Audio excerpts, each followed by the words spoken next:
இந்த மாதிரி ஒரு சூழ்நிலையில நம்ம என்ன கவர்மெண்ட் என்ன ஒரு திட்டம் கொண்டு வந்திருக்காங்க, மதிப்பு கூட்டும் பொருட்கள்ல விவசாயிகளும் மற்றும் சிறு குறு தொழில் செய்வோர்களை மேம்படுத்துங்கிறதுக்கு உணவுப் பொருள் சார்ந்த பொருட்களுக்கு பிஎம்எஃப்எம்இ இந்த திட்டத்தை 5 வருஷத்துக்கு இருக்கிற மாதிரி கொண்டு வந்திருக்காங்க.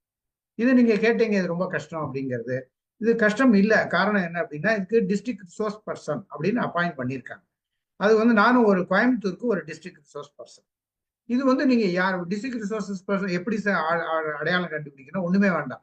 பிஎம்எஃப்எம்இ வெப்சைட்டுக்குள்ள போய் டிஸ்ட்ரிக்ட் ரிசோர்ஸ் பர்சன் டீட்டெயில் கொடுத்தா அவங்க பெரிய லிஸ்டே வந்துடும். இந்தியாவில் உள்ள எல்லாரோட லிஸ்ட்டும் வந்துடும். ஒவ்வொரு டிஸ்ட்ரிக்டும் இப்போ நீங்க கடலூர் மாவட்டத்துல இருந்து கடலூர் மாவட்டத்தில் எத்தனை டிஆர்பி இருக்காங்க அப்படிங்கிற லிஸ்ட் கொண்டு வந்துடும். அவரே உங்களுக்கு ஹேண்ட் ஹோல்டிங் பண்ணி இந்த ப்ராஜெக்டை பண்ணி கொடுத்துருவாங்க. இது கம்ப்ளீட்லி பேப்பர்லெஸ் மோட்ல போயிட்டு இருக்கு. ஆனால் நீங்க யாரையும் இன்ட்ராக்ட் பண்ணாது. DRP is the only contact person.